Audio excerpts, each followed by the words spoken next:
आते ही ना, जब हवा चलती है तो उसके वजह से ना इतनी धूल मिट्टी आती है घर में कि इतनी गंदगी हो जाती है ना कि घर की हालत इतनी ख़राब हो जाती है। कभी कभी साफ़ करना भी ना मुश्किल हो जाता है। पूरा घर ना एकाएक साफ़ करिए और फिर कब गंदे हो जाते हैं पता ही नहीं चलता।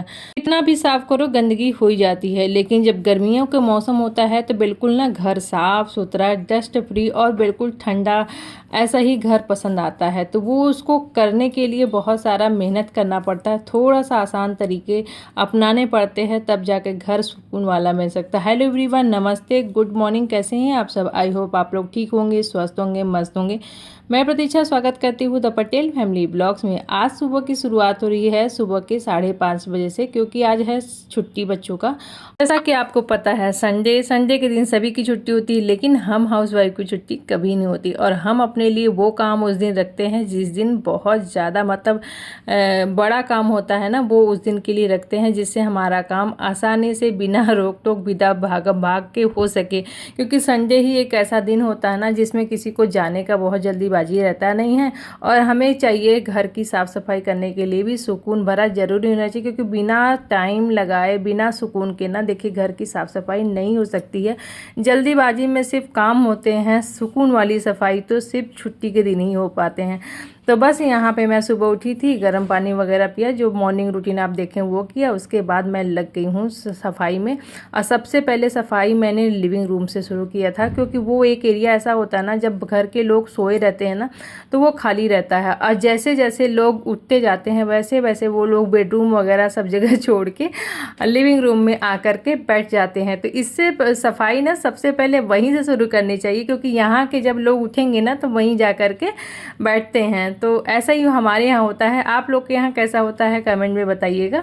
तो मैं वहीं से शुरू करती हूँ। फिर वहाँ पे साफ़ सुथरा करते हुए मैं आ गई थी इधर, और इधर भी डस्टिंग वगैरह जो भी है करते हुए, क्योंकि इतना ज़्यादा हमारे यहाँ सिंगरौली में इतना ज़्यादा डस्ट है ना कि मैं बता नहीं सकती। घर की ना बिल्कुल हालत ख़राब हो जाती है, डेली सफाई करनी पड़ती है। फिर भी आप देख सकते हैं ना कि मुझे इतनी मतलब सफाई करनी पड़ती, फिर भी ना लगता है ना घर 2-4 घंटे में जैसे लगता है ना साफ़ ही नहीं हुआ है। तो घर को साफ़ सुथरा रखना, ठंडा रखना हमारी जिम्मेदारी, क्योंकि जब घर ठंडा रहेगा तभी तुम सुकून और शांति से रह पाएंगे। तो मैं क्या करी थी, पूरा डस्टिंग वगैरह किया, फिर झाड़ू लगाया। डस्टिंग के बाद झाड़ू लगा दो अच्छे से ना, तब जा कर के घर ना बिल्कुल डस्ट फ्री होता है। और उसके बाद मैं कर देती हूँ पूरे घर की धुलाई, क्योंकि गर्मियों में जब पूरा घर धुल जाता है ना तो बिल्कुल ठंडा हो जाता है। सुबह सुबह पानी आता है, ठंडा पानी रहता है, तो उसी से धो दो ना तब फर्श और ठंडा हो जाता है। फिर ये दिन भर आपको कूलर पंखा नहीं भी चलेगा, लाइट कटती भी रहे ना तो भी कोई फ़र्क नहीं पड़ता। हमारे यहाँ नीचे का पूरा फर्स्ट फ्लोर है ना वो बिल्कुल ठंडा रहता है। तो सेकेंड फ्लोर पे हम लोग का भी बेडरूम वगैरह है, ये सारा है। तो इसको भी हम बिल्कुल साफ़ सुथरा ठंडा रखने की कोशिश करते हैं। कितना भी रहे ऊपर नीचे हमेशा लगा ही रहता है, तो जहाँ जो जहाँ जा जैसे रहे। और गर्मियों में तो पूरा जब घर साफ़ सुथरा रहता है, ठंडा रहता है, तब मज़ा ही आता है रहने में, नहीं तो व्याकुलता होने लगती है। तो कपड़े आज संडे थे तो बहुत सारे थे। मैं सबसे पहले नीचे का घर साफ़ करके आ गई थी बेडरूम में। आप बेडरूम की हालत देख सकते हैं कैसी हो गई है। मैं कई दिन से सोच रही थी इसको साफ़ करना है। बच्चों का स्कूल चल रहा था तो उसके हिसाब से काम कर रहा है। कल सर्विसिंग वाला आया था रात में, मेरे एसी में गैस नहीं था, आपको बताया था जैसे, तो वो करके गए थे भैया। लेकिन जब वो आते हैं ना तो देखिए गैस वगैरह भरे, थोड़ा सा इसको खोल खाल के सेट किए, साफ़ किए अंदर से पंखे।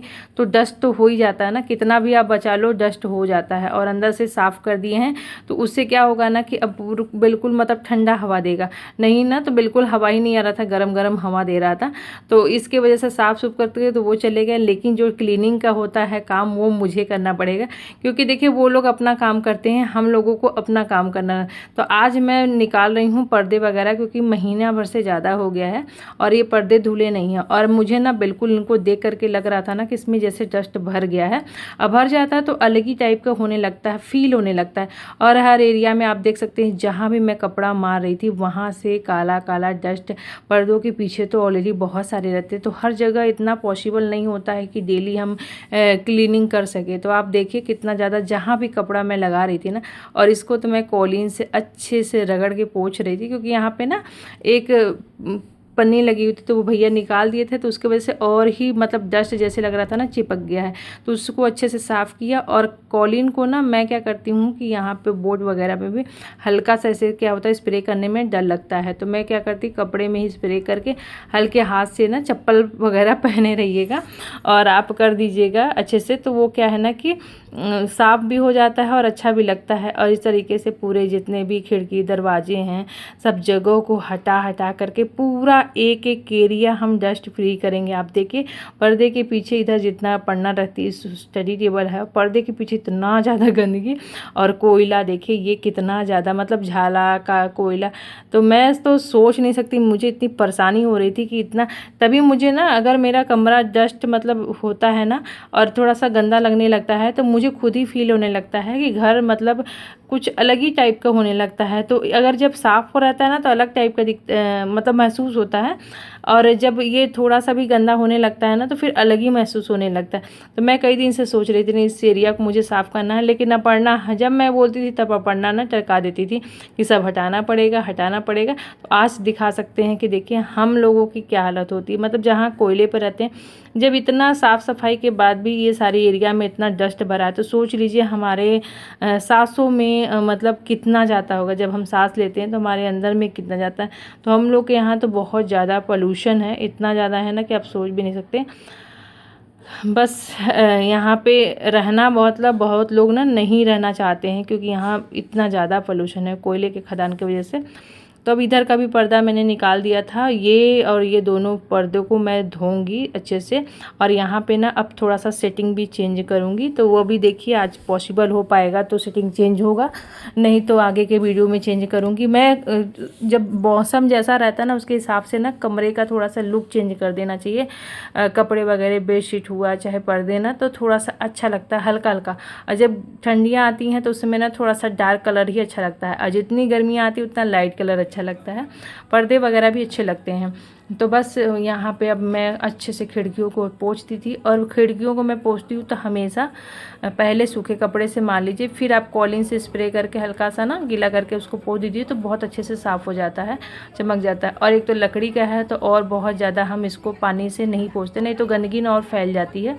और ये सारा ये जो जगह है तो इसमें ना पूरा वो लगा हुआ है, जैसे मैंने बताया था, जैसे कि आप लोगों को पैनल लगा हुआ है, तो इसको ना सूखे कपड़े से सिर्फ पोंछना रहता है। ये तो बिल्कुल सूखे कपड़े से पोंछ देंगे ना एकदम नए जैसा चमक जाता है। और चाहे आपका ये फन जितना, बहुत लोग, एक जन मुझसे पूछ रही थी कि आपका ये जो मतलब जो लकड़ी का काम हुआ है, आप पानी डालते हो तो वहाँ पे मतलब सड़ता नहीं है, गलता नहीं है। तो बहन मैं कैसे करती हूँ आप लोग देखिएगा, लास्ट तक बने रहेंगे तो मैं किस तरीके से अपने मतलब चीज़ों को ना बचा करके करती हूँ, वो आपको मैं आज की वीडियो में शेयर करूँगी। मुझे याद आ गया अभी आपका कमेंट आपने कहा था तो बस यहाँ पे जितना भी, और इतना बड़ा बेड बन गया तो इसको हम लोग ना उठा नहीं सकते। तो मैं कैसे साफ़ करती हूँ, मुझे ना जैसे कि इधर से साफ़ करना रहता है तो पहले मैं पीछे से अपना झाड़ू से मार लेती हूँ, निकाल लेती हूँ, फिर उधर का जो साइड टेबल उसको निकाल देती हूँ, निकाल करके उधर से कचरा निकाल लेती हूँ। तो इस तरीके से ना पीछे से पलंग के पीछे भी साफ़ हो जाता है, और नीचे तो साफ़ करने के लिए मैं अलग तरीका अपनाती हूँ, क्योंकि मुझसे ये बिल्कुल हिलेगा नहीं, और इसके नीचे बहुत ज़्यादा मतलब गैपिंग नहीं है, थोड़ा सा गैपिंग है जिसकी वजह से डस्ट वगैरह जाता है। हम लोगों ने बिल्कुल टैच नहीं बनवाया है। तो उसको साफ़ करने के लिए मैं कोई और तरीका अपनाती हूँ। सारे टिप्स मैं इसमें शेयर करूँगी आप लोगों को कि कैसे कर सकते हो, जिससे अंदर पीछे जहाँ भी आपके हाथ ना पहुँच पाए आप उस तरीके से ना अच्छे से साफ़ कर सकते हो। क्योंकि जब जैसे आप हम सब जगह साफ़ कर ले और बेड के नीचे अगर आप साफ़ नहीं किए हो ना तो उसकी गंदगी ना आपके फर्श में फिर उड़ के आएगा, जिससे कि आप जब पंखा वगैरह चालू करोगे तब तो उसको साफ़ करना बहुत ज़रूरी होता है। तो बहुत लोग क्या होता है ना, पोछा वगैरह लगा करके जैसे जगह रहता है तो आप लोग साफ़ कर लेते हो। जिनके यहाँ पोछा अंदर नहीं घुसता है, नहीं साफ़ हो पाता, वो कैसे साफ़ करें। तो फिर वो मैं आगे वीडियो में शेयर कर दूँगी आप लोगों को कैसे साफ़ करती हूँ मैं, और देखिएगा कितना ज़्यादा गंदा निकलता है। तो अभी मैं पूरा इधर टीवी कैबिनेट साफ़ कर रही हूँ। हाँ, एक बहन ने और कमेंट किया था कि नीचे का जो टीवी है मेरे लिविंग रूम का, उसको देख करके पुराने ज़माने का टीवी रखी हुए हैं तो मुझे बुरा नहीं लगा। मैं आपको बता दूं कि ये पुराने ज़माने के जो टीवी है ये मेरे हस्बैंड जब हुए थे ना, छोटे छोटे थे तब का है। और उनका एक तरह से उनके ना यादें जुड़ी हुई हैं। तो वो टीवी अभी ख़राब नहीं हुआ हो तो उसको हम कैसे फेंक सकते हैं। कुछ होता है ना, चीज़ें जो होती है ना बहुत अटैच होती है जी। तरीके तो देखिए बदल जाते हैं, चीज़ें बदल जाती हैं, लेकिन जो यादें जुड़ी होती है ना वो बहुत महत्वपूर्ण होती है। हम चाहते हैं कि ये वाला जो टीवी है ये मेरा बहुत कम यूज होता है, हम वहाँ लगा दें, लेकिन नहीं लगा सकते। वहीं कुछ बातें ये हैं और कुछ अपने घरेलू चीज़ें हैं, तो उसके वजह से बहन नहीं हटा सकते। नहीं तो उसको भी हम हटा ही देते, लेकिन अभी जब तक वो चल रहा है तब तक कैसे हम किसी चीज़ को फेंक सकते हैं। वही बात हो गई ना कि जब तक स्वार्थ था तब तक हम लोगों ने यूज किया, जब उसका स्वार्थ ख़त्म हो गया तो फेंक दिया।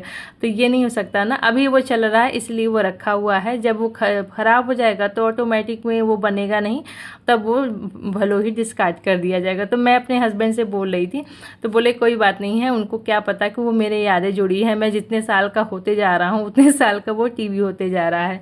तो समझ सकती हैं वो कितना पुराना टीवी है सच में।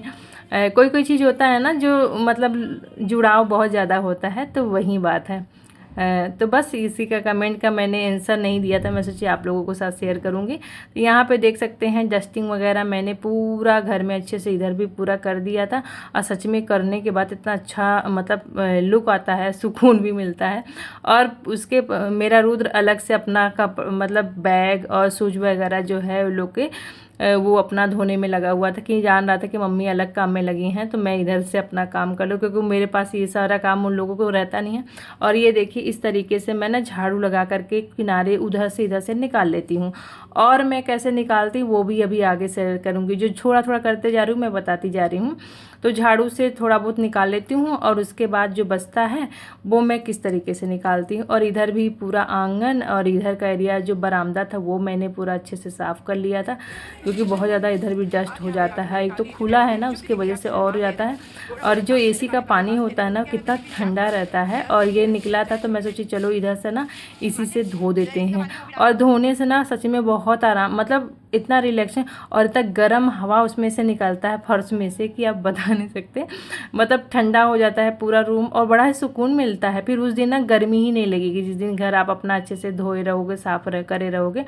और उसके बाद आप देख सकते हैं कि मैं जब भी धोती हूँ ना तो मेरे जो फर्नीचर बने हुए हैं उनके नीचे एक बोर्ड बना हुआ है, मतलब ऐसे ना आता है मार्केट में, वो लगाया रहता है, वो प्लास्टिक का लगता है। उसको आप लगाए रहोगे ना, जब भी आप पानी डालोगे तो उसके ना आप फर्नीचर आपका ख़राब नहीं होगा। और वो प्लास्टिक का लगा रहता है तो उसके वजह से आपका ना वो भी नहीं। ये देखिए मैं क्या करी हूँ कि मेरे इधर ढलान है तो मैं इस तरीके से उसके बेड के नीचे पानी डालती हूँ, जिससे मैं मेरा हाथ जहाँ भी नहीं पहुँच पाता ना वहाँ इस तरीके से डाल करके जो जितने भी कचरे होते हैं ना वो निकल जाते हैं।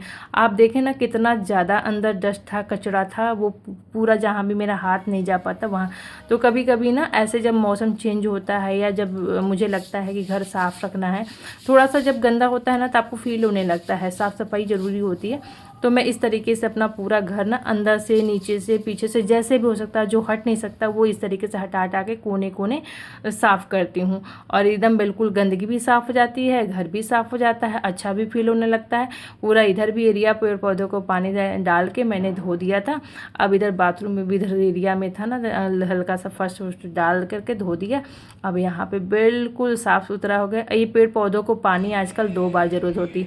हाँ, और दूसरा डस्ट फ्री रखने के लिए एक और काम करती हूँ। इधर से ना उधर तो मैं दरवाज़ा बंद रहता तो अंदर नहीं आता, लेकिन इधर से ना थोड़ा थोड़ा ना बाहर के एरिए से ना जैसे आपके दरवाजे के नीचे से हवा आता है, उसके वजह से डस्ट आता है। तो मैं क्या करती हूँ दरवाजे के इधर किनारे ना कोई कपड़ा जैसे मोटा सा जो रहे ख़राब हो जाता है उसको इस तरीके से लगा करके बंद कर देती हूँ ना, तो उसके नीचे से जो डस्ट आता है फर्श के दरवाजे के नीचे से वो नहीं आता है। उससे क्या होता है मेरा ना रूम ना साफ़ सुथरा रहता है। तो मैं ये ना गर्मियों में जब भी शुरू हो जाती हैं तो मैं इस तरीके से अपनाती हूँ और सच में उसका ना बहुत फ़ायदा मिलता है। नहीं तो फिर उधर से जितना भी हवा आएगा ना, हवा दोपहर में बहुत तेज़ चलती है तो उसकी वजह से पूरा डस्ट आता है तो अंदर घुस आता है, तो फिर साफ पूरा ना फर्श ना गंदा गंदा हो जाता है, पैर भी गंदे हो जाते हैं। तो ये तरीका मेरा काम करता है। इसी तरीके से मैं रखती हूँ डस्ट फ्री थोड़ा सा घर, तब जाकर चल पाता है। तो बस यहाँ पे कपड़े देख ही सकते हैं कितने ज़्यादा थे, उसको मैंने धोए और ड्राई कर करके निकालती जा रही थी। एक बाल्टी इधर डाल मतलब निकाला था, दूसरा अब निकाल रही हूँ। ऐसे करके 2-3 बाल्टी मेरे कपड़े हो गए थे पूरे धोते। और पर्दे भी धो दिए थे। अब पर्दे मैंने कैसे धोते वो आप लोगों को इसके साथ शेयर कर दिया था कि पूरे कपड़े, जैसे मैंने बाबू का गंजी ले लिया था, पतला था, पूरा उसको अच्छे से बांध दिया था और डाल दिया था इजी डाल करके, तो अच्छे से साफ़ हो गए। इतने ज़्यादा पर्दे गंदे थे, पूरा काला काला ना कोयला निकल रहा था। अब बाथरूम को भी अच्छे से देखिए साफ़ कर दिया है। और ये ना दरवाज़ा खुला रहेगा तो 1 घंटे में सूख जाएगा अच्छे से सब चीज़ें, तो मैं बंद कर देती हूँ। अब मैं नहा धो करके नीचे आ गई थी। बच्चे लोग मेरे से पहले नहा धो लिए थे तो वो लोग आ करके पूजा कर लिए थे। और अब आई थी तो मैं हस्बैंड जी भी आ गए थे तो फूल चढ़ाई और फूल चढ़ा करके भगवान जी का आशीर्वाद लिया। ऐसे ही जब भी मैं पूजा बच्चे लोग कर लेते तो हाथ जोड़ लेती हूँ और भगवान जी को, यही मेरी फिर पूजा होती है, हाथ ज़रूर जोड़ने आती हूँ उनके पास। और उसके बाद जो कपड़े थे वो मैं सोची फटाफट डाल लेती हूँ, क्योंकि इतना ज़्यादा टाइम भी नहीं हुआ था, फिर भी ना इतना ज़्यादा धूप मैं सोच रही थी कि ना धूप हो ना, क्योंकि गर्मियों में सबसे ज़्यादा समस्या यही होती है कि धूप ना हो और काम घर के ना सारे निपट जाए तो बड़े अच्छे लगते हैं। लेकिन अब इतना धूप नहीं था, मतलब था धूप लेकिन इतना भी नहीं था। तो मैं सोची चलो अभी नहा धो के आई हूँ, सबसे पहले कपड़े डाल देती हूँ। नहीं तो यही है ना कि अभी मैं नीचे थोड़ा सा वो रिलैक्स हो जाती है ना, तो फिर मेरा छत पे आने का ना मन नहीं करता।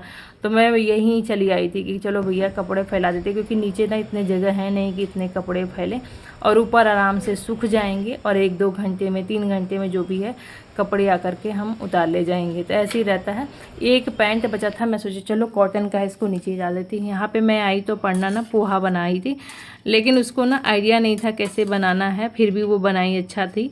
ऐसे बनाती तो नहीं है, आप लोग देखे होंगे, लेकिन आज बना के रखी थी। तो मैं उसमें थोड़ा सा मूंगफली भून के डाली और नमकीन प्याज, बोली मम्मी आप डेकोरेशन अच्छे से कर दीजिए जो भी डाल करके करती हैं। और हस्बैंड जी बैठ के थे रेडी हो करके आज इंतज़ार कर रहे थे। अब चलते हैं, सब लोग आराम से बैठ के नाश्ता करते हैं। और इतना सारा काम करने के बाद ना जब आराम से सुकून से नाश्ता करने को मिलता है तो देखिए बात ही अलग होती है। तो सुकून तो रहता ही है जीवन में। अब आराम से बैठ के नाश्ता करो। काम जितने थे फटाफट सुबह सुबह निपट गए थे। अब हम लोग कर रहे हैं दोनों जन, बच्चे अपना ले करके बैठ गए थे उधर, और यहाँ पे 10:15 हो रहा है। हम लोग का सारा काम खत्म हो गया। इसको सेट करना है मेरे को ना, चादर लगा गई थी कमरे में, चादर वगैरह लगाने की, थोड़ी थोड़ी सेटिंग करने की। तो अभी मैं सोच रही थी ना इसको थोड़ा सा मेक ओवर करूँगी अपने बेडरूम का, तो वो आज तो नहीं हो पाएगा क्योंकि अब वीडियो भी बहुत लंबा हो जाएगा आप लोगों के साथ, और मुझे ना भी बहुत सारी चीज़ें शादी वगैरह है उसकी तैयारी भी करनी है।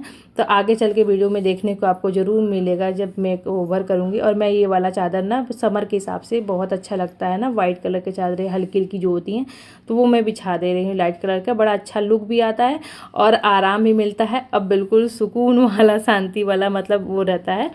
तो बस ऐसे ही मैं अपने घर को साफ़ सुथरा, ठंडा और डस्ट फ्री रखती हूँ। आप लोग कैसे करते हो कमेंट में ज़रूर बताएं। होप आज का ब्लॉग आपको हेल्पफुल लगा हो तो फ्रेंड और फैमिली के साथ शेयर करिएगा, कमेंट करके बताइएगा आपको प्यारा सा कैसा लगा, और लाइक कर दीजिएगा। चैनल पर नए हैं तो सब्सक्राइब कर लीजिएगा। मिलते एक अच्छे नए वीडियो के साथ। ऐसे ही छोटे छोटे अच्छे टिप्स के लिए फॉलो कर लीजिएगा। और हाँ, किस टॉपिक पे आपको नेक्स्ट वीडियो चाहिए वो भी कमेंट में ज़रूर बताएं। तब तक मिलते हैं, बाय बाय। अपना ध्यान रखें, स्वस्थ रहें, मस्त रहें, खुश रहें।